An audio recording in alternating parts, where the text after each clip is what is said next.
Good morning. On behalf of Volunteers of America, I welcome everyone to our webinar entitled Moral Resiliency for Medical Workers During COVID-19. Since being established in 1896, Volunteers of America has been on the forefront lines, meeting people where they are in the struggle of life and offering ways to find relief. We feel privileged to offer this session, hoping it will provide emotional and spiritual relief in real time through the sharing and education offered this morning. This webinar will also be recorded for future accessibility. Our panelists today will be Dr. Rita Brock, Senior Vice President and Director of the Shay Moral Injury Center at Volunteers of America. From 1981 to 97, she taught religion and women's studies at a number of colleges and universities, including from 1990 through 1997, holding the endowed chair in humanities at Hamline University. From 1997 to 2001, Dr. Brock directed the fellowship program at Radcliffe Institute for Advanced Study at Harvard University. Rita was a fellow at the Harvard Divinity School Center for Values in Public Life from 2001 to 2002, and a visiting scholar at the Starr King School of Ministry at the Graduate Theological Union in Berkeley. From 2012 to 2017, she directed the Soul Repair Center, Bright Divinity School at TCU. She is co-author of Soul Repair, Recovering from Moral Injury After War, and Proverbs of Ashes, Violence, Redemptive Suffering, and the Search for What Saves Us. Also on our panel is Dr. Cynda Hylton Rushton, recognized as an international leader in nursing ethics, is the Anne and George L. Bunting Professor for Clinical Ethics at Johns Hopkins Berman Institute of Bioethics and the School of Nursing.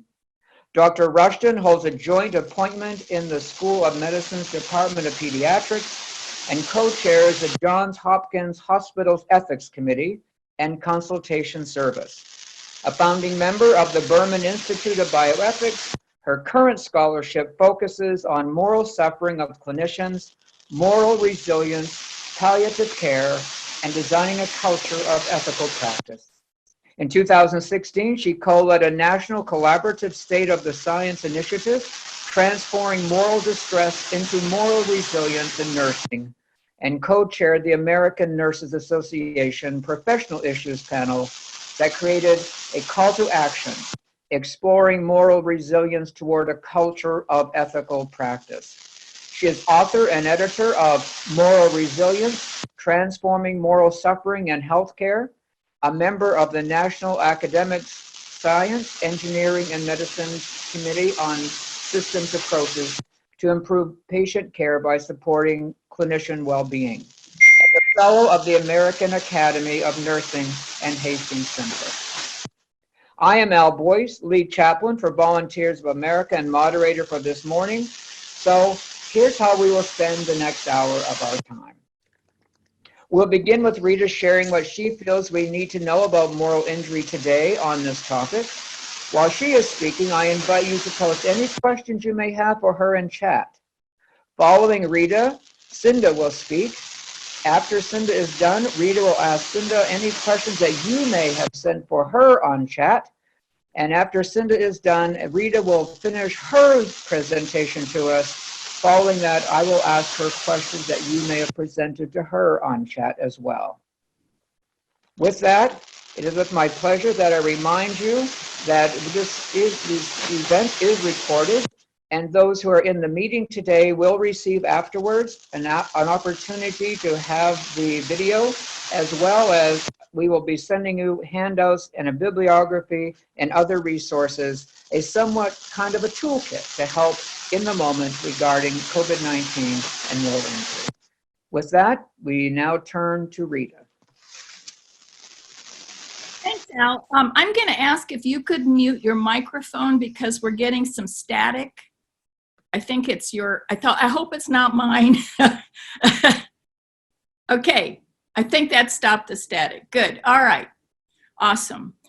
Well, I'm delighted that so many of you are able to be here and participate. I'm sorry that we got totally full, and not everybody that wanted to could get in. And for those of you that know anybody that couldn't get in, the recording will be made available widely, including to everybody who's here today. Sam, could you pull up my PowerPoint?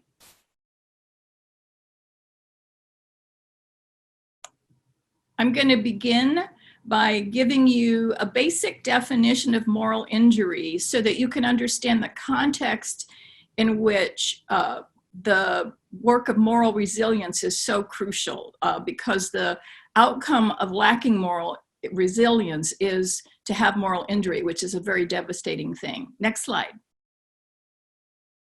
So this is a short working definition for moral injury. It comes in the wake of high stakes situations in which things go very wrong and harm results.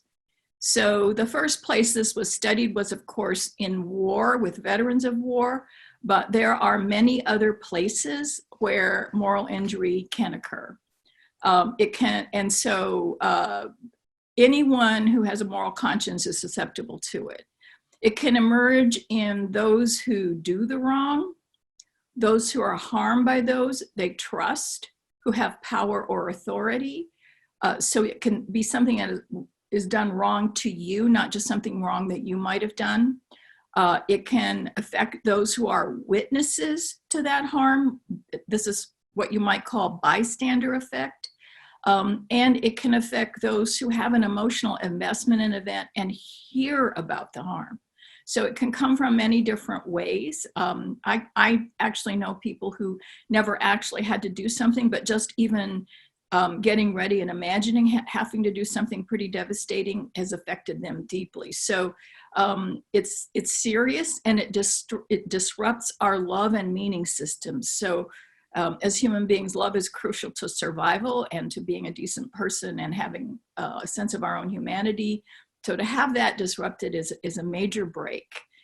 Next slide. So what are some of the signs of moral injury? Some of the social issues you may notice if someone has it is that they may be isolating, not wanting to socialize or be with other people. They may have a lot of aggression, even a toxic kind of anger that they're not able to control, or they may be misusing substances to control the pain. Or they may feel unsafe all the time. They may just anxious and even hypervigilant sometimes. They lack trust. They mistrust themselves and other people. They will often be suspicious of others' motives or behaviors. And they're not able really to engage in intimate relationships because their capacity to trust is so impaired, and you have to have that to have good relationships. The spiritual challenges of moral injury include loss of faith. You can imagine how it might feel if you're in a really terrible situation and you really believe that your faith is powerful and that if you pray, the worst thing won't happen, and then the worst thing happens. And a loss of faith may be that you stop believing in God at all, or it may be that you're just so angry at God you don't want to have a relationship with your previous tradition. You may also give up on ordinary relationships. We all know that something devastating that it happens within a relationship, even if it's not something that the two people did to each other, if it's an external event like the loss of a child or something like that, it can really disrupt a relationship if it's not healed.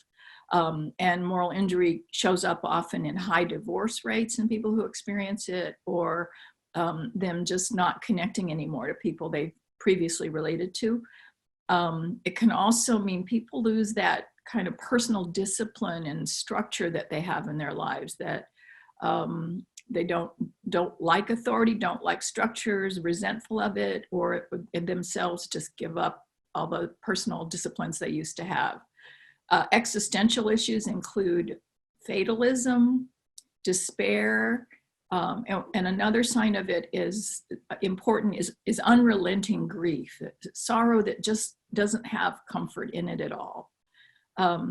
And the self becomes a negative thing. People will sometimes say, I became evil, or I have an evil thing inside me.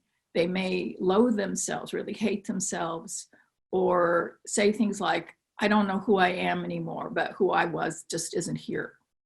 And they may get so severe in their moral injury that they contemplate taking their lives because they just don't feel like they deserve to live anymore. Next slide, please. So there's some main points about moral injury I think it's important to remember. And the first one is one that is a little bit surprising for me to have come to, not because I don't believe it, but because generally psychologists, psychiatrists, and social scientists tend to avoid making existential or essentialist claims about human beings, about human nature. That's sort of the job of theologians. And as a theologian, I sort of do that sometimes, but I've been surprised in my work with so many psychiatrists and psychologists that their work in moral injury is leading them to conclude that we are all born moral, because it's essential to being loved, and we don't survive without love from the moment we're born.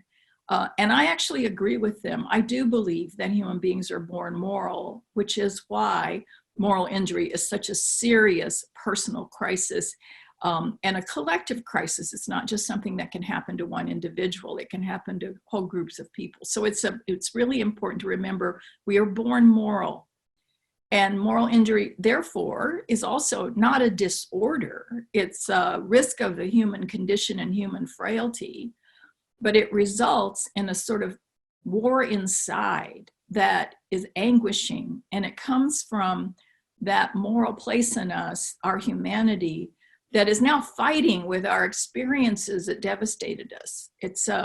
We call it the war inside, because the experiences that cause moral injury, that have led to the moral injury, can't be integrated. They just sort of take over and haunt people, and they just are sitting there, and a conscience can't make sense of it, can't integrate it into a moral meaning system that makes sense of life.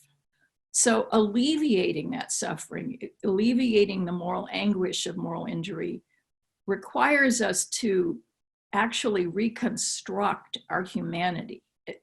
And part of that is that because the moral injury trauma has taken over a sense of self, it tends to blot out a narrative of life that can remember any goodness before it happened.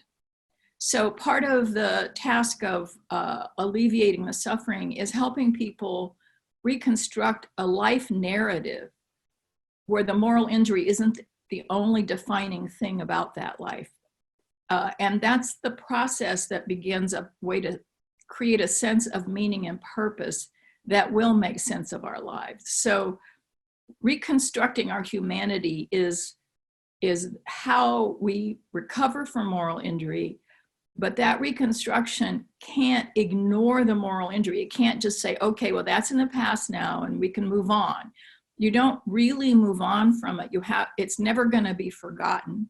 It may still cause pain in your life every time you think about it, but instead of being the biggest factor in your life that defines who you are, it becomes a piece of information for understanding who we are and developing a greater sense of wisdom and integrity from having reflected upon it in a deep way. And that kind of reflection takes a very long time. It's not a simple process. It isn't, well, okay, now I'm going to sit down and write about it and think about it, and it will be over. I have a former student when I was at Bright Divinity School who was in Iraq, and his job was an ordnance disposal specialist.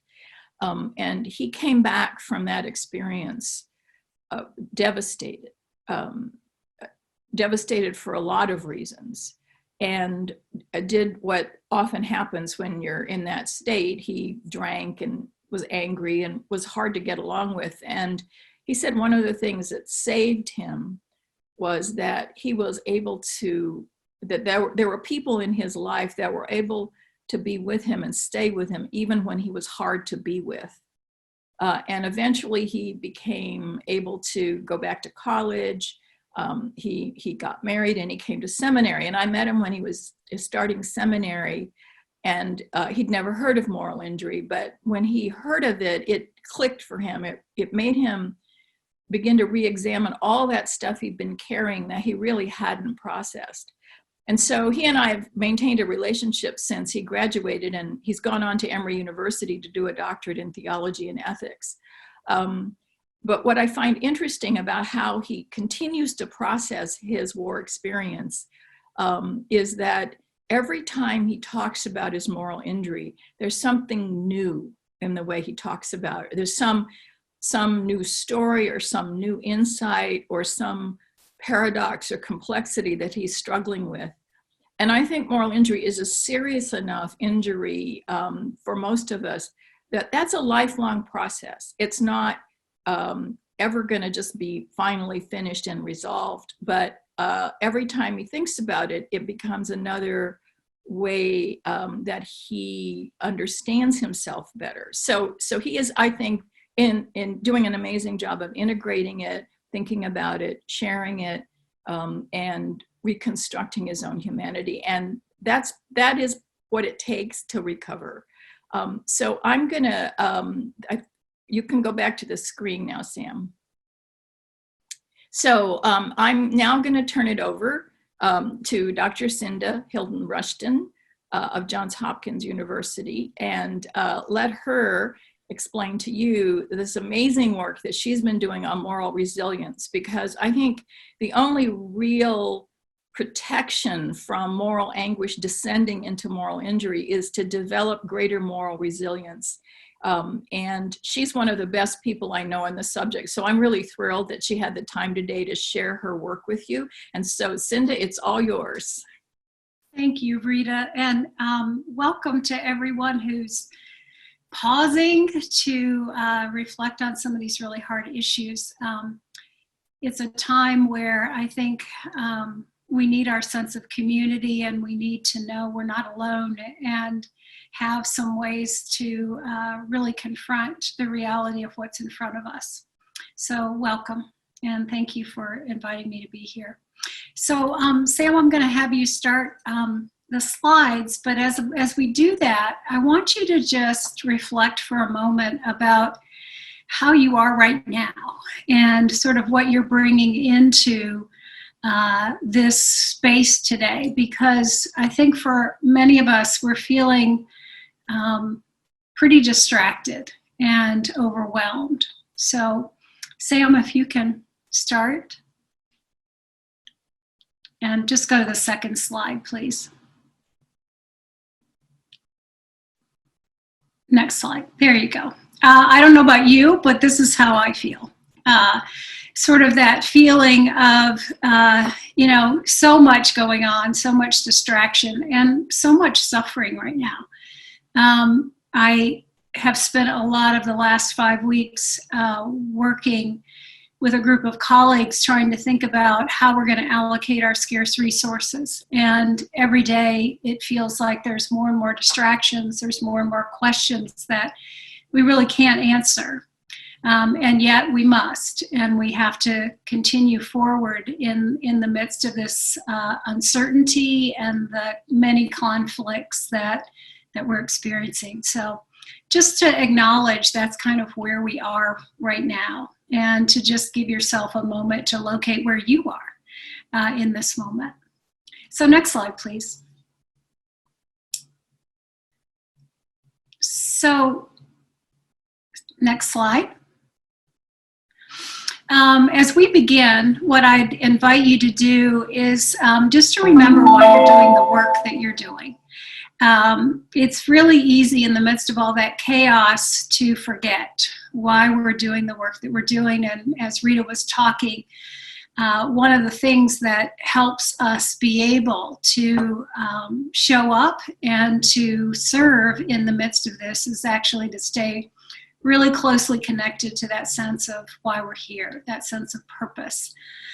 So just to invite you to reorient toward that as we talk about the concept of moral resilience, so that you have a really strong anchor for why this work matters that you're doing. Next slide. So as Rita mentioned, I've spent a lot of my professional career working with clinicians around the issues of moral distress, which in the way I think about it, moral suffering is sort of the umbrella that encompasses different degrees of moral suffering. And moral injury, in my opinion, is really one of the more extreme examples of moral suffering. But it can range from, even a sense of discomfort about what's happening around us to a real sense of distress that we feel that's a violation of our sense of integrity as people, all the way to what Rita was talking about. And so I began to ask myself, yes, this suffering is real and it's present, but what's the alternative? And I think this quote by His Holiness is really a good example of trying to meet that adversity. This quote is, when we meet real tragedy in life, we have one of two choices. We can react either by losing hope and falling into self-destructive habits, or using the challenge to find our inner strength. And so as we transition to the next slide, I want you to think about how you approach these experiences of adversity. Next slide, please. So I began to think about what the alternative was, and I sort of landed on this concept of moral resilience. There wasn't really very much written about it in the literature, so I began to try to conceptualize it and did some research, which I'll share a little bit of it with you today. So next slide. We began to think about this concept of moral resilience, and what I'm sharing here today is our work in progress. This is a concept that is evolving and is becoming more and more refined. But our current definition is the capacity of an individual to sustain or restore integrity in response to some kind of moral adversity. And boy, I'll tell you, there's a lot of moral adversity right now. What really it represents for me is, I think, represented in this image here of this bowl. In Japan, there's a very lovely practice that when a bowl is broken, instead of it being discarded as no longer useful, there's a process called kintsugi, or golden repair, where the pieces of the pottery are put back together using cement that is laced with gold to actually highlight the places in the vessel that have been broken.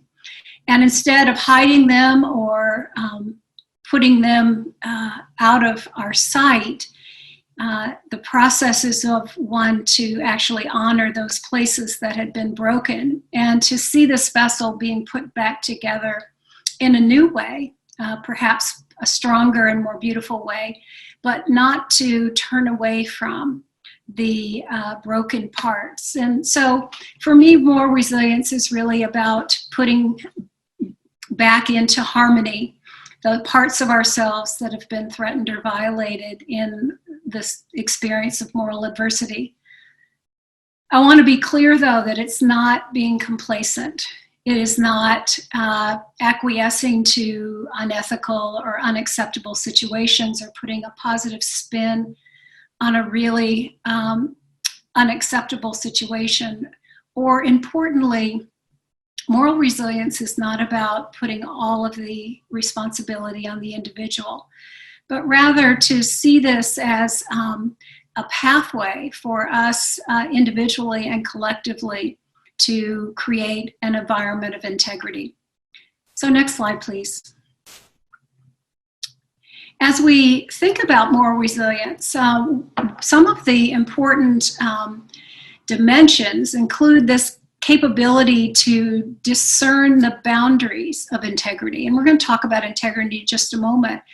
But importantly, within that, the exercise of conscientious objection or refusal, knowing where the outside boundaries are of integrity for us. And each of us may have slightly different thresholds for what those boundaries look like. But nonetheless, really moral resilience is an invitation to accept things as they are. And Rita spoke beautifully about that. When we accept the reality that we're in, and if you think about this COVID-19 pandemic that we're in, accepting that this is a pandemic doesn't mean we're endorsing it or overlooking the reality of it, but rather accepting that this is where we are right now. And being able to acknowledge the boundaries of our own individual and collective power and influence. Because one of the features in moral injury that Rita was speaking about is this kind of persistent fighting with reality, being able to just be outraged all the time, and how that can easily deplete us and exhaust us. And another feature is to recognize that often in these circumstances, and I know as a nurse and as a healthcare provider, we want to produce good outcomes. And sometimes we are very attached to the outcomes we think are best. But part of being morally resilient is to recognize it's kind of a both-and experience, that the evidence of effective moral agency is reflected both in our conscientious efforts, regardless of how it turns out, and the outcomes themselves. And so I offer that because often I feel like we hold ourselves to expectations that in many instances are probably unattainable and unrealistic given the circumstances. So moral resilience is being able to actually know what those boundaries are and to extend some compassion toward our own limitations. So next slide, please. So we did some empirical work trying to understand what the capacities for moral resilience were in healthcare professionals. So we collected definitions from about 184 interprofessional clinicians, and we did a thematic analysis. And these are the 6 capacities that came out of our research. And I'm going to talk about each of them individually, but I want to give you a sense that the grounding for moral resilience really is personal and relational integrity. It also includes the sense of buoyancy, which is not necessarily just about being able to bounce back, but actually to adapt to the circumstances that are in front of us, and in some instances to actually be able to grow as a result of the adversity that we experience. Self-regulation and self-awareness, as well as moral efficacy and being competent and being able to confront ethical questions. And the final one being self-stewardship. So next slide, please. So when you think of integrity, what comes to your mind? And it's interesting because integrity is a concept that has many meanings. And, you know, in its most sort of basic definition is a sense of harmony and wholeness, that there's a kind of coherence in what we say, what we do, and how we are in the world. So when we think about integrity, it does start first with us as individuals. And one of the features of integrity is really knowing what we stand for. And I think this is a really important starting point, because if we know what we stand for, as opposed to what we stand against, it can give us an anchor in the midst of adversity to actually ground ourselves and our actions. It gives us the direction to appreciate and to claim the values that are most important to us, so that we can actually live them rather than just talk about them, but actually use them as a moral compass to guide how we respond rather than react in these very difficult situations. Integrity also is an invitation to be curious, to inquire, to discover what will serve rather than what we want or what we think should happen, but what will actually serve in that circumstance. And I'm going to come back to that in just a couple of minutes. Integrity often requires us to ask hard questions and to speak out for what we stand for. And that is a very important point of how do we actually speak out in a way that is both constructive and respectful, especially when we are experiencing intense feelings of moral outrage. Integrity also requires us to listen to the call of conscience. And Rita mentioned that in moral injury, there's a sense of violation of our conscience. But integrity actually requires us to have a very strong relationship with our conscience, to be able to detect the signals of our conscience being activated in our bodies and how we can use that information to focus our attention on where we ought to act or not act, or how we ought to respond when we conclude that our conscience is actually being threatened or violated. Integrity requires courage, and courage often includes risks. Doesn't mean that we have to be martyrs all the time, but it does mean that sometimes we have to harness our courage to do the right thing, even when it's hard. Integrity also involves taking principled action, or sometimes the best thing to do is not to act, but always to be responsible and accountable for our actions or inactions. So I want you to think about how integrity shows up for you and how you notice in yourself and others moments of integrity in the midst of the adversity that we are all experiencing right now. So next slide. The other dimension of integrity, and this was really interesting in our data, was that clinicians talked a lot about how to hold their own seat, how to stay true to themselves, but also to extend integrity to others. And so this idea that our personal integrity is intertwined with the integrity of others is really important. And you can think about instances where our integrity is supported when we are around people who actually act in accordance with their values. And it can also be degraded when we are around people who are acting out of integrity. And so there's this sense of knowing who we are as a prerequisite for relational integrity, but it acknowledges in a very fundamental way our interdependence and our shared humanity. And I think this is an important part right now in our world. The coronavirus, I think, has illuminated again our exquisite interconnection with each other, and that our relational integrity actually depends on a kind of solidarity of purpose and presence to whatever's happening, but a valuing of everyone's contribution. And so in relational integrity, the goal here is for no one to be left out, that we actually honor the diversity and in a very inclusive way of all of us, all of our contributions.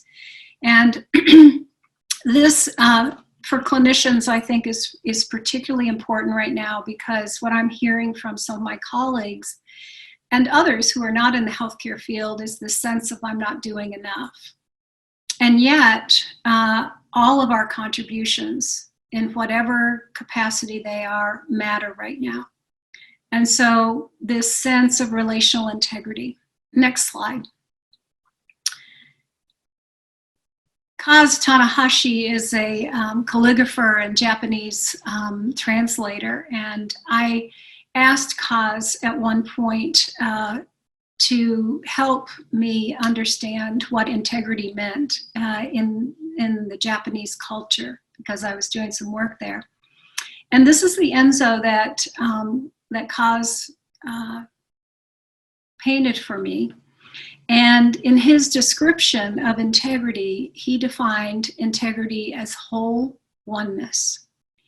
And I really think right now that thinking about integrity as interconnected with all of us is a very important concept for us to keep in the forefront as we think about how we move in these really challenging times. Next slide. So with that as a foundation, then the next element is, how do we stay buoyant? How do we stay in our resilient zone? And I want to thank my colleague Lori Leach, who introduced me to this concept, that all of us have a kind of resilient zone where we're able to kind of ride the wave of the adversity without being too dysregulated or exhausted. And I don't know about you, but staying and finding this resilient zone lately has been a little bit more challenging. But yet, it's kind of the home base that we want to get back to. So in the next slide, I want you to kind of think about what are the, next slide please, what are the things that can sort of bump you out of your resilient zone. And so Rita very appropriately mentioned that sometimes our distress and our moral injury really comes not only from actually causing harm directly, but witnessing it. And this collective witnessing of the suffering of people who are dying, people who are really struggling with access. How do we manage the volume of deaths that we're seeing surrounding this pandemic? How do we manage all of these sources of adversity? And the likelihood is that those things will bump us out of our resilient zone. And what we see generally is there's sort of one of two responses. One is that we're sort of stuck on hyperarousal, that sense of hyperactivity, of hypervigilance. There's often a feeling of anxiety and panic, sometimes irritability. We notice our heart rate and our respiratory rate are increased. And in this state, we can be pretty inflexible. On the other hand, we may end up from witnessing or being part of situations that we find really morally objectionable. We may respond with hypoarousal. So depression, a sense of disconnection, and Rita talked about that sense of disconnection, exhaustion, fatigue, numbness. Many clinicians talk about just going through the motions. I wasn't really there, but I was just going through the motions. And what often happens is that we may have both of these responses at different times. What's important is to be able to recognize that we all have some similar patterns, and that what can occur as a result of this is that we can provoke some of our own compensatory mechanisms that can result in guilt or shame or avoidance, burnout. All of those things may be outcomes of our sense of dysregulation. So just to think about yourself and what you're seeing personally, but also what are you seeing in your colleagues? What kinds of patterns of responses? And my guess is that you're probably seeing this whole range of responses. So next slide. So buoyancy is important in moral resilience, but so is self-regulation and self-awareness. And this takes us right to the question of how do we begin to develop the neural pathways in our nervous system so that when we're bumped out of our resilient zone, we actually have some resources that help us to be able to reorient toward what really matters, but also importantly to get our nervous system back online so that we're in that resilient zone. And one of those pathways is actually the development of mindfulness, being able to actually confront what is happening in the moment without judgment, with a sense of caring intent, and being able to recognize those moments and respond to them with a little bit more ease and compassion. So I want you to just take for a moment, this is a George O'Keeffe painting that I really love, because when we're in a place of actually being in mindful awareness, we're really above the clouds, and we're able to, in the moment, see the clarity of those clouds and see the blue sky that's above. So I'm just going to invite you for a moment to just focus on your inhale and your exhale just for a moment, and let yourself really just sink into the moment right now. Letting yourself just exhale whatever you're carrying, and let yourself relax as much as you can, just for a moment. And if you can, notice if there's any place where there's particular tension in your body. Might be in your jaw, your neck, or your shoulders. Just to take a moment to check in with yourself. How am I today? What's true for me right now? What am I feeling? Without judgment, there's no wrong answer. Whatever you're feeling is just as it needs to be right now. And then noticing where your thoughts are. Our attention is often dispersed, distracted, and divided. So just seeing if you can take this moment to just focus on the sensation of breathing.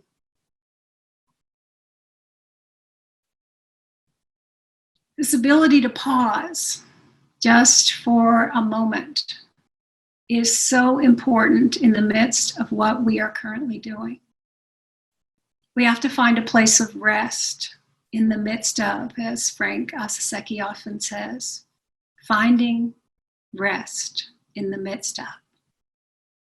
So this foundation of mindfulness is one of the things that actually supports our ability to be in integrity with ourselves and with others. So as we move now to the next slide, I want you to just keep connected to that feeling of being stable in the midst of. Moral efficacy is the ability to have the skills and knowledge and confidence and capability to exercise our moral agency. And that means that we have to have the capacities to actually embody and know our values, to perceive the situation as clearly and as sensitively as we can. This idea of moral sensitivity, the ability to locate in the situation what really matters, what values are at stake, what are the salient features, how we can use our emotions and our empathy to understand and take the perspectives of those who are involved. And then using those typical discernment and reasoning skills that we associate with ethical analysis and discernment. And then using that knowledge and wisdom to propel us toward action. So having that foundation along with self-regulation and a sense of knowing what our boundaries are is absolutely vital for moral resilience. And then the last piece in the next slide is about self-stewardship. And I would be interested to hear from all of you. What I find in my work is there's sort of this allergy against self-care. And so when we were doing our analysis, we thought, we need a more robust way to talk about this sense of our own self-regard and our duty to our own well-being. So self-stewardship is really embodied in a commitment to know ourselves, to really know what our limits are, to know what our gifts are and what our challenges are, but to actually know ourselves and our limits, and to responsibly and mindfully manage our own personal resources, and to respond not with judgment or self-blame, but with compassion to our limits. We are human beings, and we are deserving of our attention toward our own well-being because we are human beings. But for those of us who are in the helping professions, our investment in our own self-stewardship is so that we can actually serve others, because we can't give what we don't have. And so that means we have to intentionally choose actions that are wholesome and healthy, that actually nourish us and to give us the energy and the ability to continue to show up in a healthy way without devastating ourselves in the process. And right now, this issue of self-stewardship, I think, is particularly challenging because there are so many needs. And for those of us who are in a helping profession, our inclination is to push ourselves beyond our own capabilities, which is actually not a sustainable way of being. And so this idea of self-stewardship, I think, is really particularly important right now. Next slide.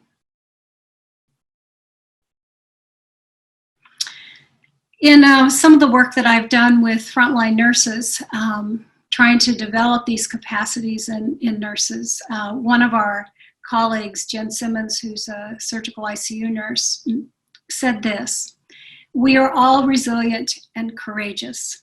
Sometimes we just need the tools and support to access what is already inside of us."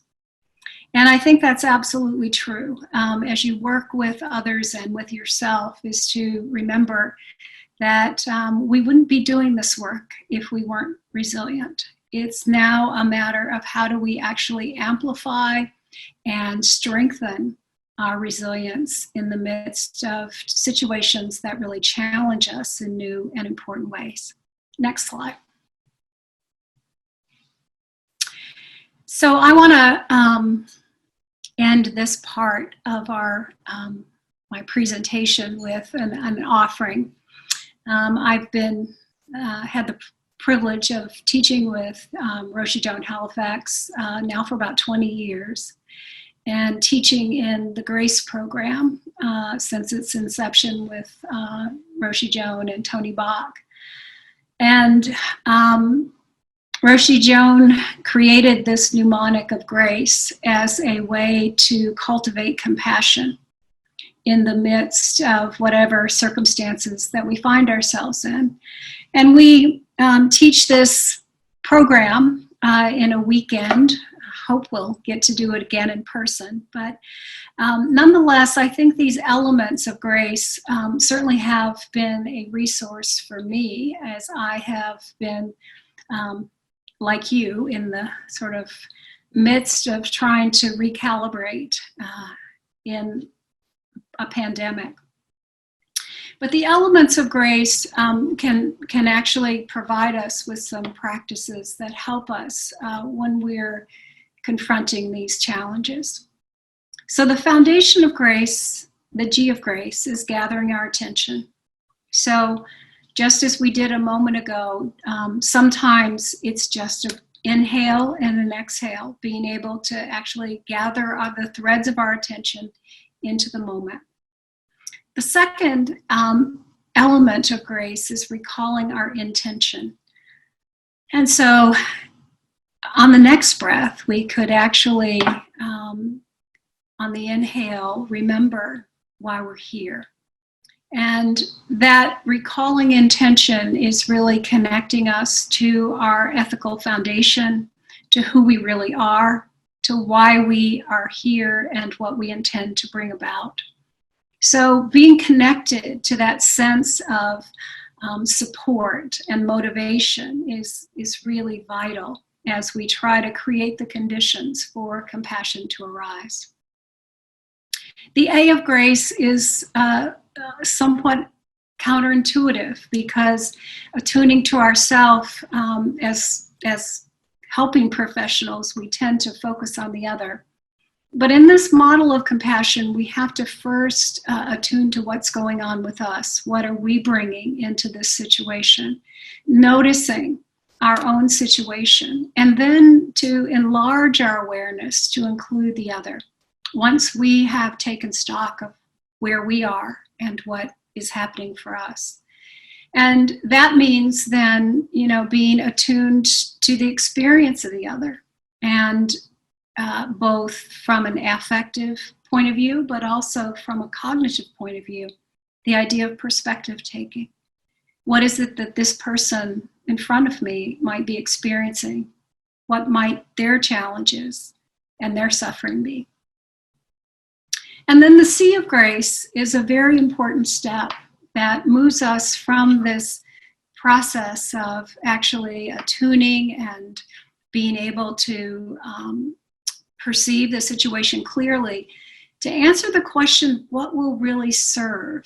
And I find this question to be a very profound question, because I know a lot of times I get attached to what I think I should do and miss the opportunity to actually serve the situation.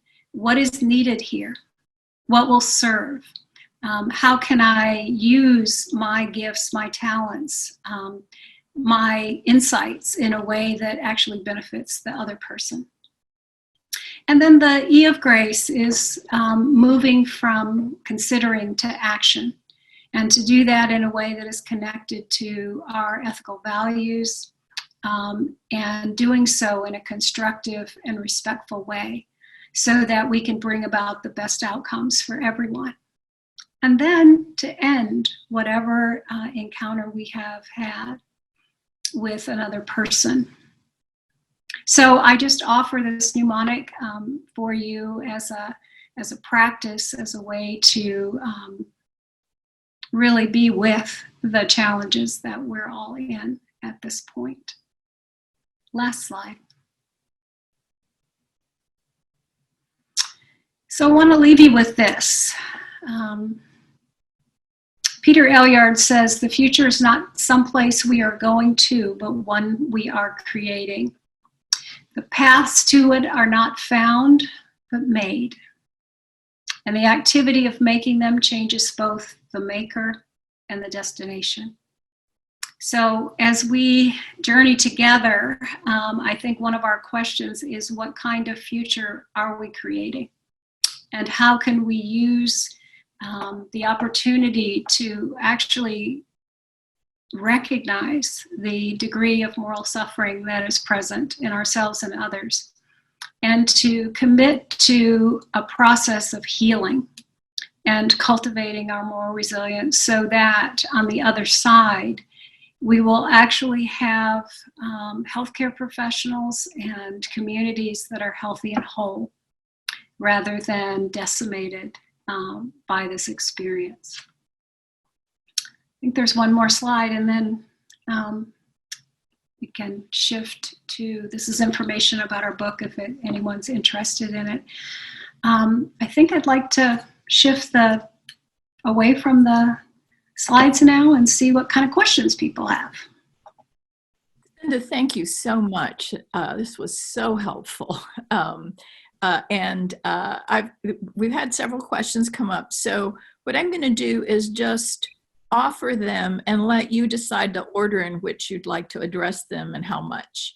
So the questions are, with self-awareness and self-stewardship, is there a common indicator of when you might have sustained a real moral injury?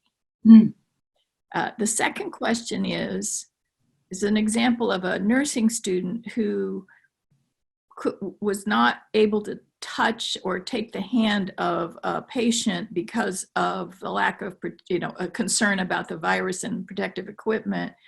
And then eventually the patient died without any touch or human comfort, and now the student is feeling terrible about it. And what would you say to someone in that situation?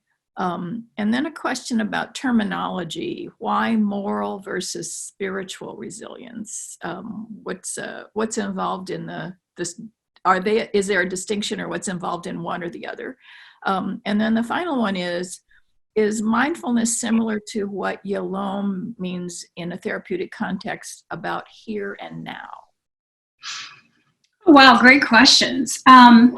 Let me take the first one about signals of moral injury, because I think that it's a really great question, and it goes to the question of how is it that we begin to develop our awareness of threats to our integrity.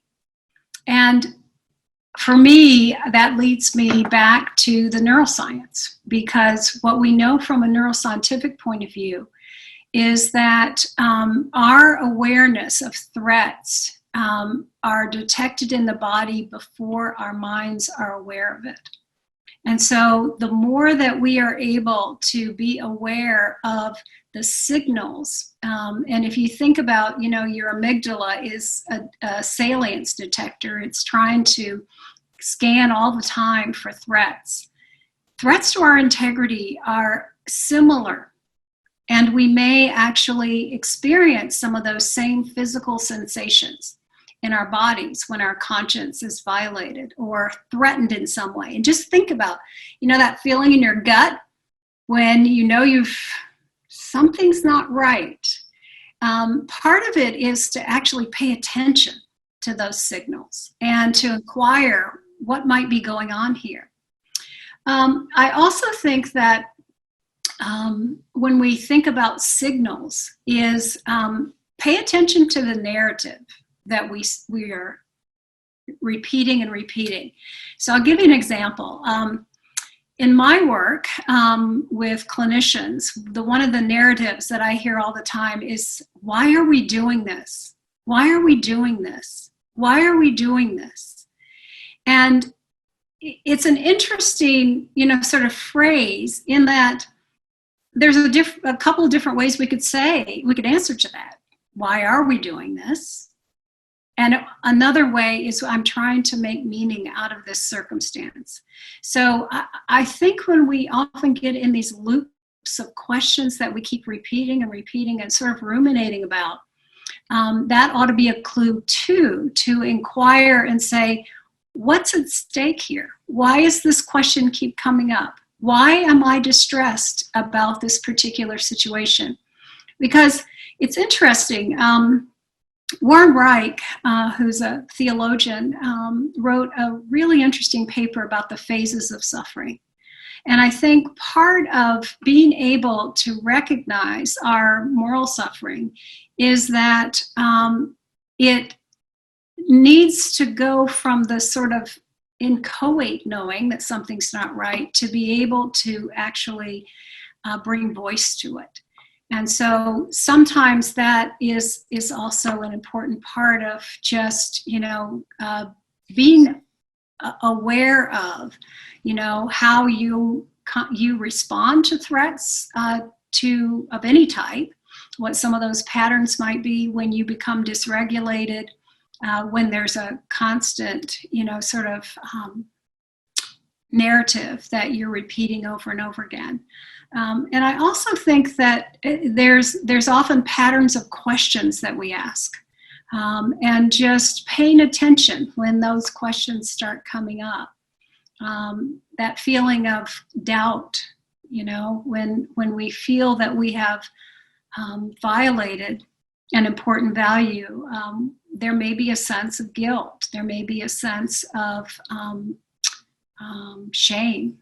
And noticing when those feelings come up, and instead of pushing them away, to turn toward them and use them as a way to inquire more deeply about what might be going on, would be one place to start. The second one, I think your experience as a nursing student is reflected by many clinicians right now. One of the things that I hear from a lot of my nursing colleagues is this sense of anguish over people dying alone. And there's something about that leaves people feeling that this is just not the way that we are as human beings with one another, particularly at the end of life. And so what I would offer is that part of being able to accept things as they are is to be able to accept that right now we are in a situation where our usual rituals and patterns of how we care for dying people are not available to us. We have to wear gloves. We have to wear protective equipment. And yet, I suspect that your presence there mattered. No matter whether you could physically touch or not, it matters. And so I think this is part of that, being able to accept the reality and not expect ourselves to do things that are actually impossible to do in this circumstance, but to honor what we were able to do instead of discounting it. Clinicians have a real mantra often of, oh, it's just my job. Your job is incredible, and doing your job well involves many different things, including capacities to confront this kind of adversity. So I would really sort of invite you to think about what difference you did make instead of what you think was missing. In terms of terminology, we could probably have all kinds of debate about the sort of intersection between moral and spiritual. I actually see them as very much interrelated and hard to dissect one from the other.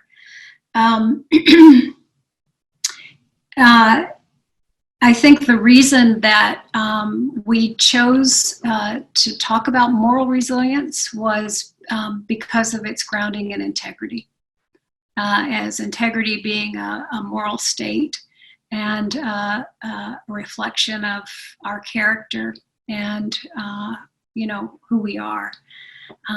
But I'm not somebody who feels very dogmatic about those boundaries. I think that they are very much fluid and probably need to be in order to actually make this concept real.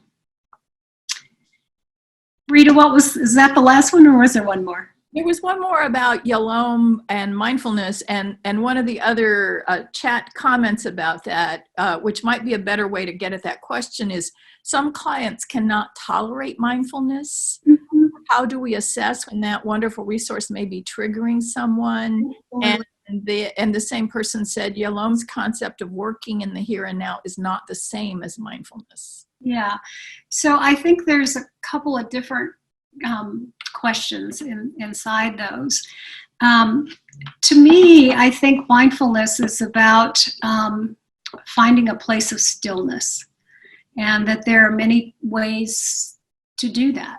And to be able to, there are many different traditions in all kinds of faith traditions and cultural traditions that invite us to a place of stillness. So I would just say, part of that is making it appropriate based on your own context. How do you bring stillness to your nervous system, to your body, to your mind, to your emotions, so that you're able to perceive things clearly and to be able to respond rather than just react out of our autopilot patterns. So that would be that part of it. The point about, for some people, which is absolutely true, mindfulness may be a triggering event. And so I think it's really important that we know the people that we're working with, and that there may be instances where that may be very distressing for people. So it's more trying to find that doorway for that particular person. For some people, it may be as simple as just feeling their feet on the floor and just helping them to feel embodied in their own body in whatever way that feels comfortable for them. So I would really encourage you to really pay attention to that. And also to think about what are the different ways that you might help a person who really may be quite scattered and distressed, to find a place of rest as a beginning point. And then we have another question, which is, have moral injury programs been developed for, customized to frontline COVID-19 healthcare workers? And could the implementation of such programs be funded by the government? It's the least we could do to thank them and their families for the risk, sacrifices, and losses they have endured for our country. Well, Rita might know the answer to that better than I have. I think that right now, we really need to be thinking about how to not wait until this is all over to start helping clinicians heal. And I think there's going to be a very significant consequence of this pandemic on frontline clinicians. And so I think we do need to talk about that. I don't know that there have been widespread programs. There are lots of programs that are being offered that are focused more on, stress management and those sorts of things. But I do think that this moral component is really important for people, and to recognize that inherent in this pandemic for many, many clinicians is a shift in their basic ethical framework for their professions that traditionally was focused on the individual patient in front of them. And the sense of distress that comes when we're called in a circumstance like this to enlarge our ethical framework to include the collective good of a community, of a nation, of the world.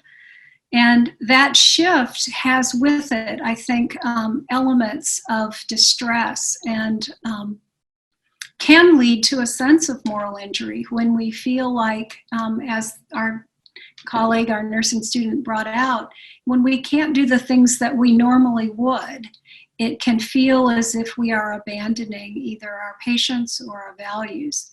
And so people are going to need help in being able to make sense of how they were able to be in this situation that is very extreme, and really recover from that. So I'd love to think about that. I don't know if Rita, you want to say anything, but I don't know of any particular programs that are being funded right now that focus on moral injury in particular. I do know that it's been a few years now of mental health workers and chaplains becoming more acquainted with the concept and it's how it manifests. So I would suspect that those that are doing that kind of work and know about moral injury may be paying attention to it. I've noticed that there have been quite a number of articles published very recently, especially in the last 3 weeks, on moral injury in frontline workers. So it's getting out there as a concept, and I agree. We really need to think about longer term specific programs that understand moral injury and begin to address it, because we do not want to lose the amazing people who have done this work for us. And the risk with moral injury is that they will give up on themselves and their careers. So, yeah. Rita, I hate to even mention this statistic, but I heard this week that in a survey that was done recently, that 2/3 of nurses are either thinking of leaving their jobs or their profession as a result of this. And I think it's very heartbreaking to think about, but I can see how it could happen, because in addition to the shift in how we think about decision making and how we allocate resources, clinicians are very concerned about their personal health and risk. And we see 20% of people who are affected by COVID are healthcare professionals. And so, we're seeing them die alongside all the other patients. And that is going to be a wound that will be very, very lasting. So I just encourage all of us to, whatever our roles are, to be aware of listening underneath the words of what people are saying, because, it can sound like, oh, I'm complaining because there's no PPE. But if you drill down, I'm really worried about the balance of my risk personally with my responsibility as a healthcare professional. The worry that I might be actually infecting others unknowingly, including my family. And that is a new space for most clinicians, to have that degree of concern about their own well-being. And then when you add into that the lack of PPE, personal protective equipment, it only makes those concerns more intense. And so I think we need to be helpful in giving people the language and the way to talk about these issues that connects it back to the real source of their distress.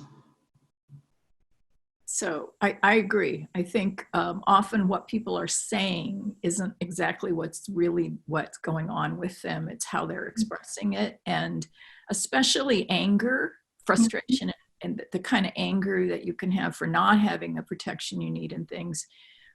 Underneath that are all kinds of vulnerabilities and feelings of lack of control and helplessness and chaos. And so people need to process all of those layers of feeling in order to come back. And the other thing I thought of as you were talking is that there's been 2 years or more of opinion pieces on how doctors were leaving medicine before this pandemic ever broke out, because of the kind of healthcare system we have that is governed by profit and decisions by people who aren't doctors about what's possible for a standard of care. And the doctors have just become disheartened about even being able to do a good medicine. And so, and it turns out that they have very high suicide rates as well as leaving the career. So we already had a doctor shortage before we went into this pandemic. And I think a longer term look at moral injury and healthcare are going to be consequences of the crisis that's happened around the pandemic. We have another question. See if I can pull it up. Do you find that engaging healthcare providers with conversations with an ethical decision-making model helps with moral injury? Well, I think it's a important component. I have a bias, and that is that what can happen when we when we use a more structured framework, is sometimes it can become very cognitive and can kind of overlook the opportunity to help people deal with the more emotional and moral aspects of these kinds of situations. So I think that it can be really helpful. Often that's a place where people feel comfortable starting, but I think it needs to be combined with spaces where people can talk about what these challenges mean to them and how they're affecting them, and to give them some a container where they can feel safe enough to do that. We have been, since this pandemic started, seems like about a year ago, but it was only 5 weeks ago, we started moral resilience rounds in our institution that we're doing virtually once a week, and we're actually partnering with our colleagues in the Peabody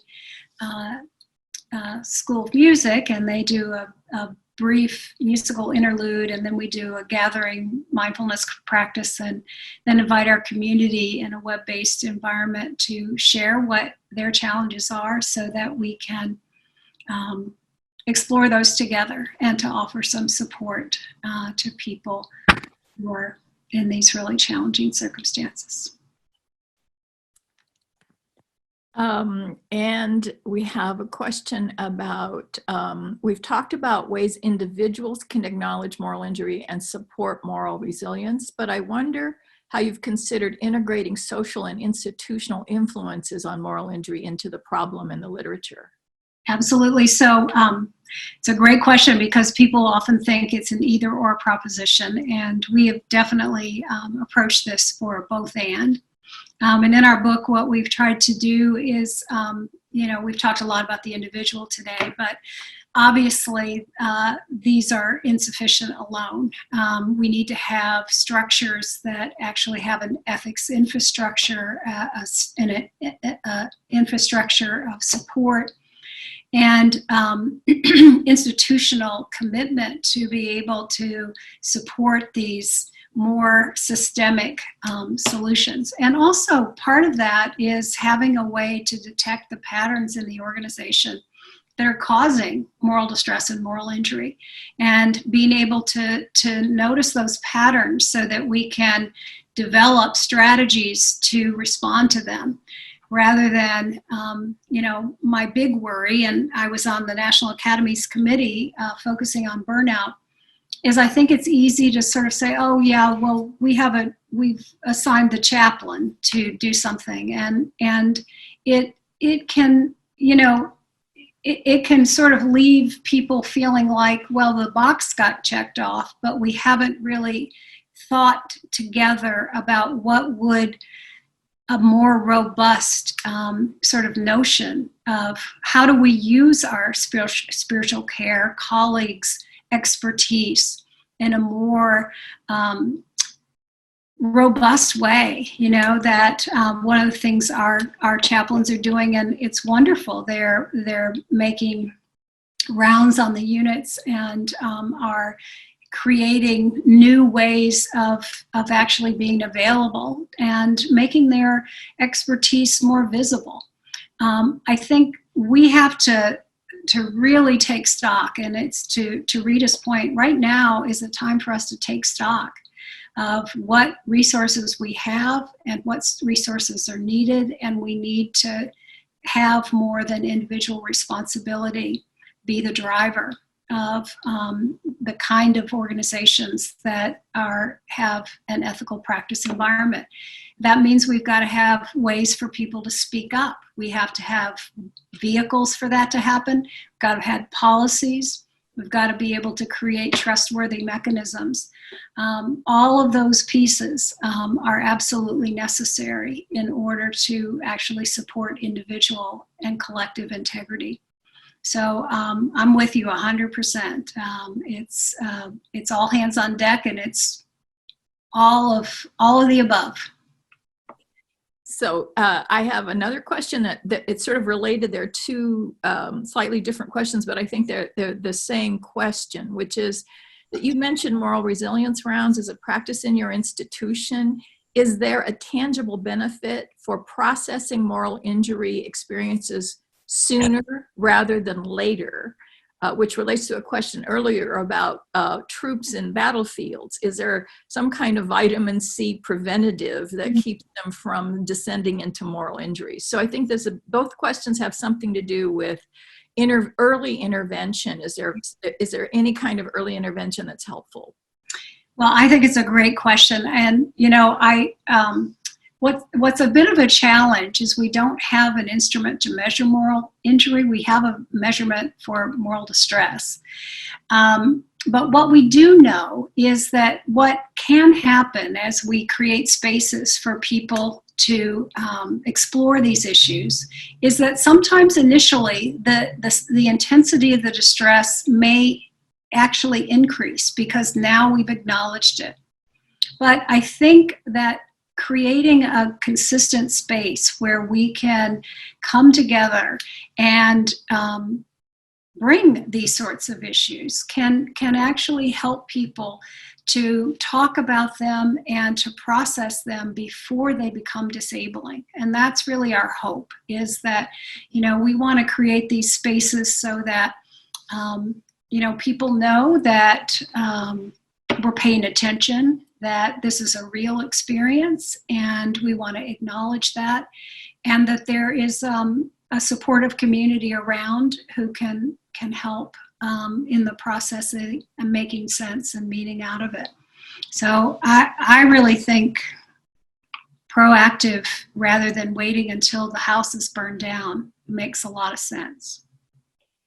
I just would suggest an example of a chaplain that is a sister of one of my colleagues, and she works a lot in emergency medicine areas in a hospital, and so she developed a practice of when a team is doing a code blue and trying to resuscitate someone, and the person dies. She said there's this incredibly frantic, chaotic energy into trying to save the person, and then suddenly the death is called, and there's this collapse of this massive amount of frantic energy. And she's used that time to pull the team together and just have them stand together in a circle for a minute or two of silence.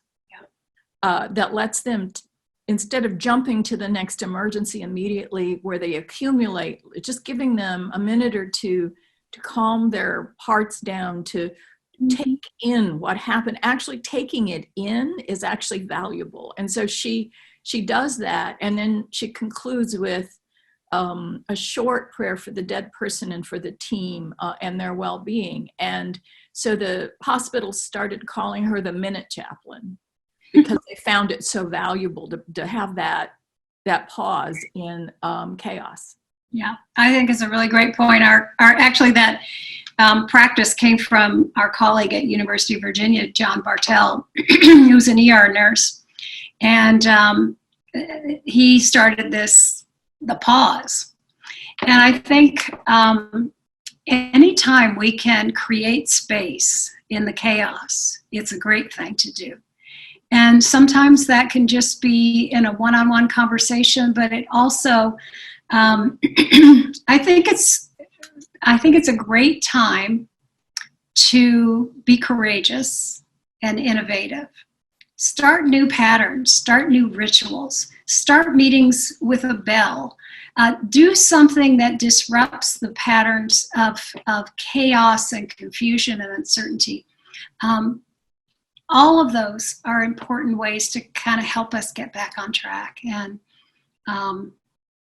Rita's heard me say this before. I spent a lot of time, that's why the question about moral and spiritual is so interesting to me. I spent a lot of time with chaplains, and we have a wonderful group of chaplains on our ethics committee. And we color outside the lines a lot in trying to conduct ethics consultations in a way that actually honors people and meets them where they are. And I think that's that's what we're all here for, is to try to find the doorway in the midst of the chaos that we can all serve.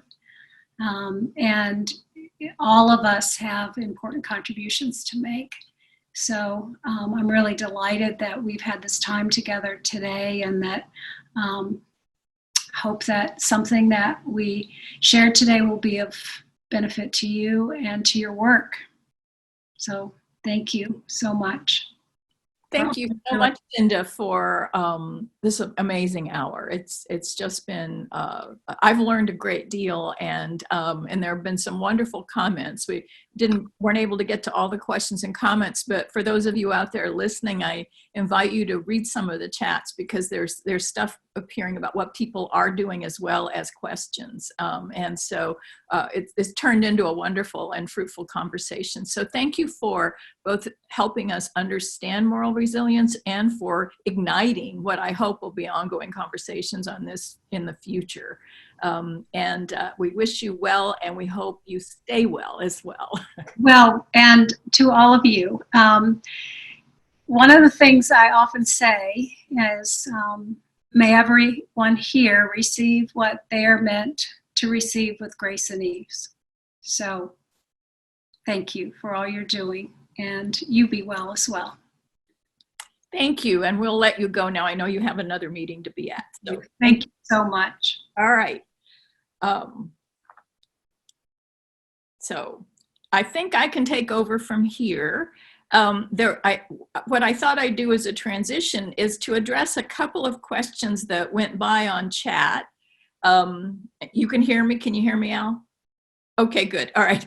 A couple of questions that went by on chat that have to do with what I would call theology. What does our concept of a higher power or God, how does that relate to moral injury? And it's also related to the question about moral versus spiritual. A person who's a clinical psychologist at the Menlo Park Veterans Affairs program in Menlo Park, California, named Kent Drescher. Early on, he's an early researcher on moral injury. He's also a Presbyterian minister, so he crosses into both areas of chaplaincy and religion and clinical psychology. And he surveyed a bunch of clinicians and chaplains about what we should call this thing that's now been called moral injury.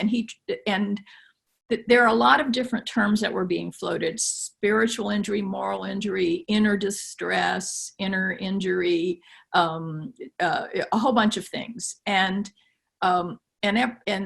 the word spiritual was highly regarded, but a lot of the clinical people felt like that would exclude people who didn't think of themselves as religious. It sort of implied that if you didn't have a spirituality, you couldn't have moral injury.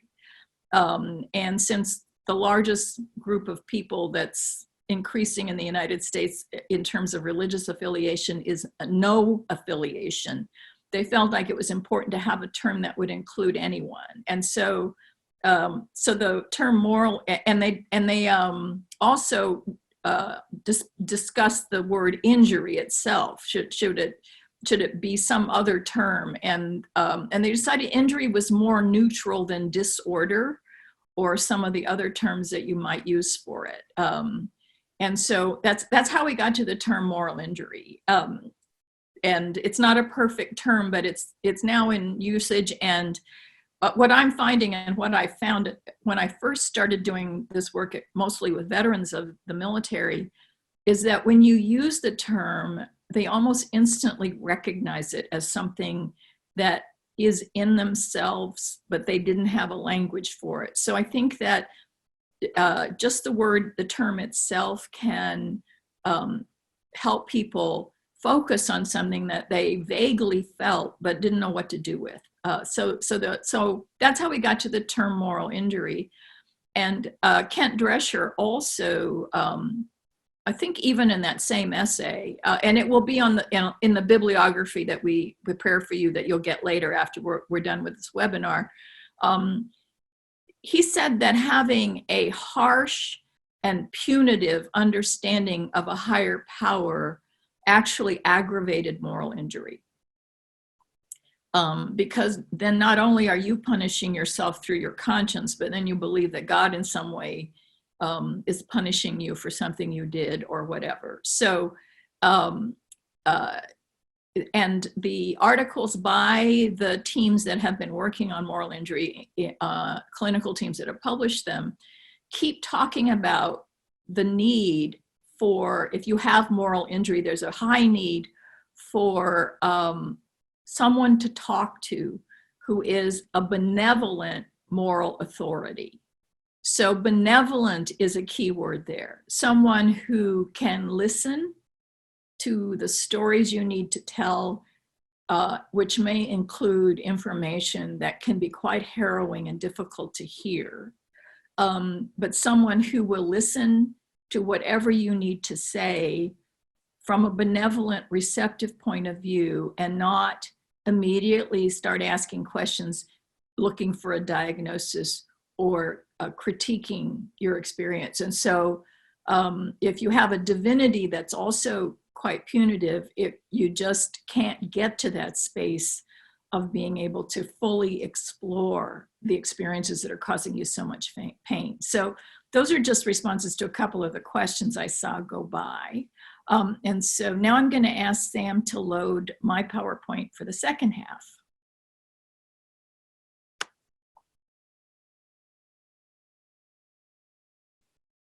So what I'm about to share is based on a 2-year pilot project that I put together here at Volunteers of America that looked at how could we design, and it's based on military veterans, but we've been able to figure out from this research some strategies we think would work for any context of moral injury. And we ran this pilot. The program itself was created by a team of 8 experts that included Jonathan Shay and his partner at the Boston VA for 25 years, counseling Vietnam-era veterans, a doctor in psychology named James Monroe, who's also an Army veteran. So the two of them co-chaired the committee, and then we had a pastoral counselor who was an expert on military sexual trauma. We had a pastoral counselor who was an expert in intercultural, interreligious group facilitation. We had 2 Marine veterans, one who was doing moral injury work in our Illinois affiliate, the other who is a Marine Corps or Navy veteran who is a Zen priest. And then we had a person who's an expert in, has a doctorate in how to construct worship rituals. And then a psychologist who directed the research component, who also teaches an introductory required course at TCU on ethics. And so he made sure that what we were measuring could be that the program fit with what he thought needed to be measured. So that's how the program got created. And then we implemented it by creating a program that would be done with 2 peer facilitators in small groups of 10 to 12. And we called it Resilience Strength Training because that's really what it's about. It's not, we certainly use therapeutic techniques to help people share and get at some of the hurt they're carrying. But the goal of the process was to help people process their moral injury to the point where they would have more resilience and be able to face life setbacks and failures with better emotional strength. So that was the goal of the program. Next slide, please. And we began the program, the way that we taught the peer facilitators to construct a group ethos was to create what's called a liminal space, a space outside of ordinary time, a space that has boundaries and a beginning and a middle and an end, a sort of space where something was going to happen and would not be just an ordinary thing. And so we taught them how to use group rituals, and these aren't religious sectarian rituals, but they carry a certain quality of spirituality that help people stay focused in the present where they are. So they create an altar in the middle of the group. We usually ask them to bring photographs of their childhood or something important to them, and those wind up on the altar for the time the group is meeting. And as people do things in the group, they might add to things on the altar, but it's a visual representation of that liminal space that they're in outside of ordinary time. And it's also a visual reminder of their own process in the group. And that liminal space is also set by mindfulness breathing. And we don't just use mindfulness, although that is an important component, but sometimes if people have a hard time with mindfulness, you can actually do something like ask them to sing or chant, which has the same effect on your breath. You have to actually control your breathing and take it in rather quickly and then let it out slowly through your mouth, which is sort of what mindfulness breathing is like anyway. So we use multiple strategies, and we teach our facilitators how to use them to begin every session. And the mindfulness breathing is something that we teach them to use also to modulate the emotional heat of a group. And we usually use a bell whenever the mindfulness breathing begins, and ring the bell at the end so that the sound becomes associated with that sense of calm. And it's amazing how your body will do that. It will just start to associate things like sound with something else happening in your body. So we do that. And we do that so that if one person in the group is sharing something extremely emotionally wrenching, sometimes they can get ahead of the group when the group is trying to listen empathetically, but they're having trouble going there with the person. We ask the facilitators, if they notice that, to just gently ask the group to pause a minute and breathe together so the person can continue. And we always create the liminal space and then do a check-in at the beginning so that everybody can say how they're feeling and be sort of announce themselves as present in the space. And then we ask them to, once they figure out a ritual for the whole group to begin the process, that they use the same ritual at the start of every day and a modification of it to start each session after a break or a meal. Next slide, please. And then we begin the processing in the group by asking people to create a narrative of their life by beginning with something that precedes the moral injury. Often the moral injury takes over their identity so fiercely that they forget that they had another life before, and that other life is part of their story and it matters, even if they feel like they aren't that person anymore. So we use guided meditation, we use writing, we use photo prompts, all kinds of processes to help people get at a memory, a very early memory of when someone loved them. And then we ask them to answer 3 questions about that person. What did they receive from that person? What did they give to that person? And what problems did they cause that person? And for some people, the person who loved them is also someone who harmed them terribly. So it's important to be sensitive to that. But we found that this is really important for people remembering love at all. Next slide, please.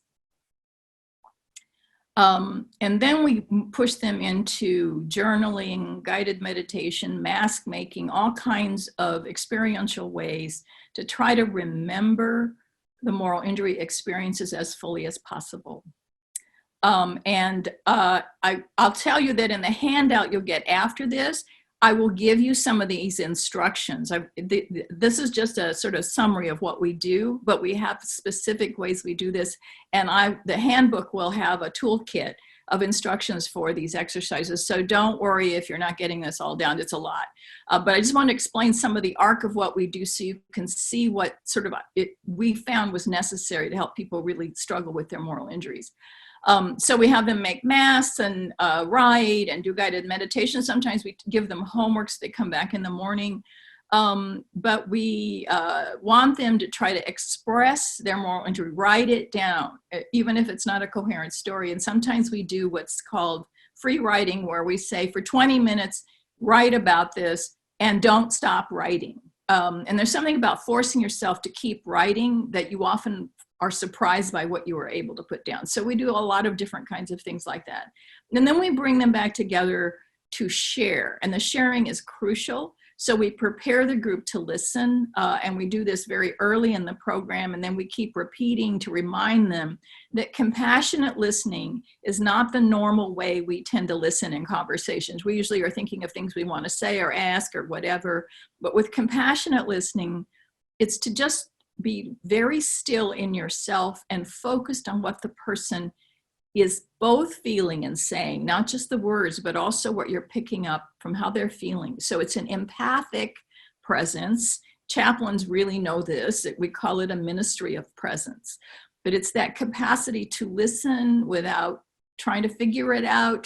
You don't need to know what the truth is. You just need to hear the person fully so they can be fully present themselves. So we have rules about don't pass out Kleenexes, don't go over and comfort someone until they're done talking. That isn't, when you hand them something or touch them, it's a kind of interruption in what's happening. And so we work hard on helping the group listen in a way that people can get everything out they need to get out. And then we ask people at the end of that, we usually give people a break after the sharing and then bring them back to reflect on what they said. Next slide, please. Another exercise that we have found very powerful for people is letters of unfinished business. They're often feeling terrible about, like the nursing student who didn't give the physical comfort to someone who died. We've had people write to the person who sexually assaulted them. We've had people write to the person they killed. It's whatever is a person that's unfinished business that's haunting them. We ask them to write a letter about what they would say to them if they could talk to them. And we give them at least an hour to write the letter. Sometimes we make it an overnight exercise. I found it better to do it while they're there because you can get pretty down into a difficult place writing some of these letters. And then after we give them a break to recover from writing the letter, we invite them to share. And that is an incredible release for a lot of people. And then after they do that, we actually had this happen in May at a conference where we had a bunch of strangers and we were just showing them how to do this exercise, and people really took it seriously. And so people actually unloaded serious things. They were sobbing, which I didn't expect to happen with a group of strangers, but it was really an amazing thing. So we know that these letters are powerful. And then after they read their letters, we give them a chance to recover and then ask them to think about what would the person that they wrote to, how that person might respond. And we ask the group to have conversations about that and to discuss the responses. So the group members often have their own thing where they'll say, oh my God, if I got a letter like that, I would feel this way. And so they give each other feedback on what might be a response to their letter. Next slide, please. And that's half the time in our program. It's just about a 55-hour program. That's half the time. The second half of the time is this rebuilding of a moral identity. And so, and that begins with that reflection on the letter of unfinished business, but then we ask them to write for 20 minutes in a free write, writing the same sentence over and over, filling in the blanks, which is, I used to believe, but now I believe. And that gets them thinking about, well, what can they believe now? What do they believe about themselves in the world? Next slide, please. So this is sort of the narrative and emotional arc of what we do in resilient strength training. So they come in with a sense of isolation, alone, self-judging, guilt, shame, all those kinds of things that attach to moral injury. We help them connect to each other by forming a group in various ways. We begin with the positive memory so they can also connect to their early life before moral injury, or at least the presenting moral injury. A lot of them also have early trauma. They also have to work on that. But just to put a pin in one experience of love means a lot. And then there's the emergence of trauma memory, trauma processing. And often after that, they share their moral injury experiences. Of course, they have this incredible euphoria of letting go and feeling so much better that the pain they released is just finally out. And we remind our facilitators that that feeling is important, but it's part of the trauma. So then they have to get to equilibrium, meaning, and hope. And that's what we spend the second half doing, is getting that euphoria to a state of inner calm and peace and meaning and hope as much as we can, so that they can leave feeling like they can be in the world in a positive way. Next slide, please. I think we're done, right? Oh, good. Okay. That's the end of my slideshow. You can come back to the screen. And so that is a process. We have good results. And I'll just say that one of the things we expected in our 6-month longitudinal study of the 100 veterans that have gone through this program, that number one, not all of them would take the 6-month survey at the end, but that they would maybe not go to baseline so they're not as miserable as when they came in, but that the euphoria will be part of the before and after survey, and that after the euphoria really does dissipate, that the 6 months they'll go down on some markers of optimism, trauma processing, and that sort of thing. So the two things that were a little bit surprising to us in the 6-month surveys was that they maintained not drinking. That was the factor that went down the least, was addiction behaviors, especially with alcohol. So it seems to help them stop with those kind of self-destructive behaviors. And the one that kept going up rather than going down at all, but actually kept increasing over the 6-month period, which was very heartening to us because it's so crucial to moral resilience, is their trust kept going up. So that means they're forming relationships. It means they're trusting other people. That means that they're able to be in places where they feel supported and trust, and they can trust people. So that's a brief look at how, if you have time to help people process moral injury, that these are ways that you can help them recover their sense of being good people who can function in the world with a sense of hope and anticipation in the future, instead of a sense of despair and anger. So I'm going to stop there, Al, and I think you've been looking at the chat. So if you've got questions that you've been able to accumulate, I'm happy to answer some. Hi, yes, Rita, we have several. Okay. And here's one. It's a question about during war, but my sense is you'll find that it would be appropriate for COVID-19 as well. One of our folks asked this question: I'd love to hear some concrete suggestions for what can be done while in war to decrease probability of moral stress into moral injury. That's a great question. I've never been in a war, so I wouldn't say I'm an authority on that, but I certainly know chaplains who try to make sure that people have a kind of rituals and group support that they need while they're in theater. My friend Herman Kaiser Jr. Was in Vietnam. He was a chaplain in Vietnam, and he had a situation where, and this is where a ritual can be an amazing thing. He had a unit that was cutting off ears from the Viet Cong they killed, which is against the military code of ethics. And he told his commander, and the commander said, I've ordered them not to do it, and I can't get them to stop. And so he called them all together. He said, let me call them all together. He called them all together, and he said, I know that you want souvenirs. And if you find a dog tag or an insignia or a weapon or a piece of a uniform, a helmet, you can keep those. But if you find personal effects, if you find a wallet with pictures or something that's personal to the person who died, give those to me. And pretty soon he had 2 duffel bags full of personal effects. And so he called them back together when he had these full duffel bags. And he said to them, we're gonna pray now. over these duffel bags, because if you had died in war, you would want your family to know what happened to you. So we're going to send these effects to the Red Cross in Saigon and hope that the families of all of these fallen enemies will know what happened to the people they love.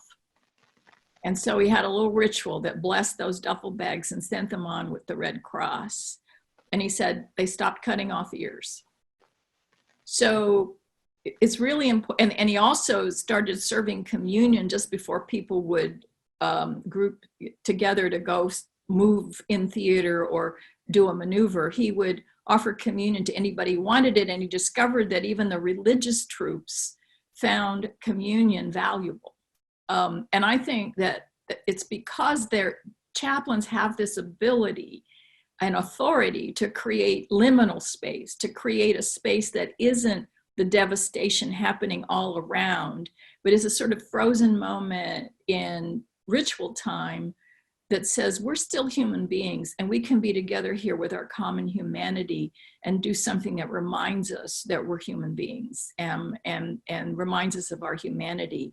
And that can be also a very valuable function of chaplains, is to keep helping people hold their humanity in spaces that completely want to wreck it. Well, speaking of chaplains, a question from a chaplain. Yeah. While training as military chaplain over 15 years ago, I received confidential information from a soldier who, with his buddies, killed people in a town where one of their fellow soldiers had been killed by an improvised explosive device. To this day, I carry fatalism and sorrow around this. What can one do? Well, I think I've not been in that situation, but what I have found is writing to the people who were harmed as a letter of unfinished business can be quite important for, number one, identifying what you did and how you feel about it, and also expressing sorrow to the person who was harmed. And what I say when people say, yeah, but the person is dead, is that I don't actually understand what happens to us after we die. But a lot of religious traditions, including my own, believe that the dead don't just disappear. So when we write these letters to people, we may not even know who they were when we hurt them. We don't know that they're not receiving the message. So a letter of unfinished business, especially one with an apology in it, can be an amazingly restorative act. And so that's one thing I would recommend helping people do if they're feeling that way. Another is, if you're just feeling that kind of fatalism and loss, is to be in a place where you can talk about it to somebody and begin to explore what's behind it. Because it's often some serious moral injury, and there are ways to process it. But I think we ought to roll back into the pandemic and the context we're in now, which isn't dissimilar, but it's a little different because the danger isn't coming at us from someone we can clearly attack or identify. We can't, it's a paradox of the coronavirus is that it functions best by weaponizing the thing that's most important to us, which is love. We want to touch people. We want to be with people. And of course, that's how it infects us. So it's sort of weaponized the basic things we know to offer comfort to people. So if you can't touch people and you have to stand 6 feet apart, if you're a caregiver, or as in the case of that nurse who couldn't touch someone, it can be really disturbing and devastating because we have to find other ways to offer comfort that we may never have thought about before. Along this line, there are several comments about getting back to equilibrium, meaning, and hope. And I'm thinking about, particularly as folks are on the front lines, day in and day out, how in the middle of COVID-19, how you can leave the bedside at the ER and then begin going back home. How just in the day-to-day of life, how we can get back to an equilibrium that we feel like we can function outside this crisis environment in a way that we can be present for others in our lives as well. Do you have any thoughts around that type of? Yeah. In fact, I think it's really important when you're in a highly stressful situation and you have to make a transition from one culture zone, because a medical hospital is a very different culture zone than a family that you have to go home to. So I think it's really important to have not just like a change in place, but a change in yourself, which is to really at the end of a long and stressful and hard day, have some form of self-care you do, whether it's mindfulness breathing for 5 minutes or writing in a journal for 5 minutes to just unload what you're carrying, to sing for 5 minutes, to listen to some music and sing, but something that will let your body system go back to more calm, because your body system is full of cortisol and adrenaline when you're in a crisis situation, and you really have to focus, and you don't really have time to process much of it while you're in the midst of it. So when your shift ends, or even if you have a bathroom break, to take a little bit of time to try to get your body system back into a form of calm, and singing will do that. Meditation and breathing will do that. Yoga will do that. Tai Chi will do that. Prayer will do that. There are lots of forms, but I recommend at least 5 minutes, and better 15 or 20 or even a half an hour if you have that luxury, maybe on the trip back home. One time when I was feeling stressed, I had a 20-minute drive to another stressful event, and I spent 20 minutes in my car driving, chanting Om to myself as I was driving. And it turned out when I got to the other event, I was much calmer. So those are kind of really important practices that help you make that transition, and also restore your body. It's really important to restore your body, and you can't sleep without that calm. There's lots of reasons for doing that kind of self-care, but self-care is crucial when you're in the midst of a crisis. I think probably our final question, because of time, would be this. How do the concepts of shame and guilt from a theological lens fit into talking about despair, or do they fit in at all?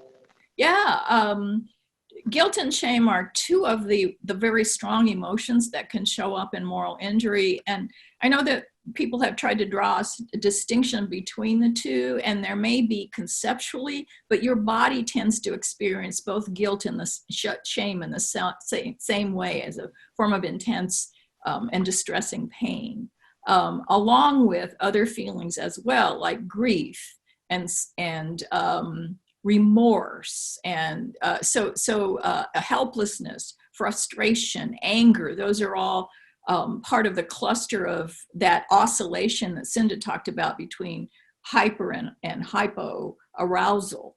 And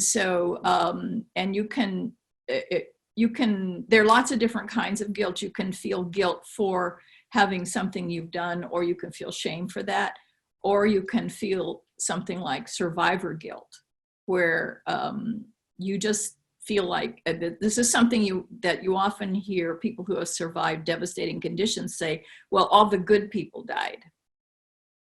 And so they feel guilty about surviving. They feel like maybe they did something in the other bad to survive. Or they feel like the person that died was such a better person that is the person who should have survived, not me. So those are all things that cluster around the phenomenon of moral injury.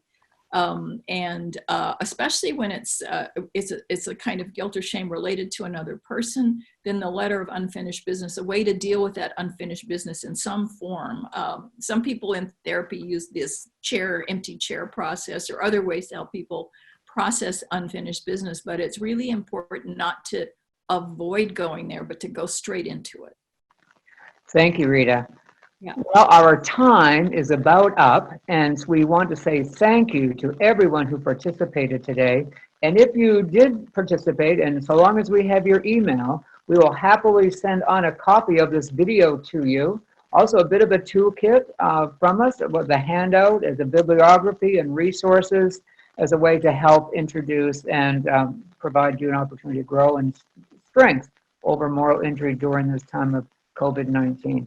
So, of course, a big thank you to Rita and a huge thank you to Cynda, and for everyone who gave us questions and shared thoughts. We appreciate it. Sorry we couldn't get to all the questions, but we hope that you will look at the video again and hopefully find greater input and time to ponder it all in providing strength. Thank you, everyone. Bye, everyone. Bye.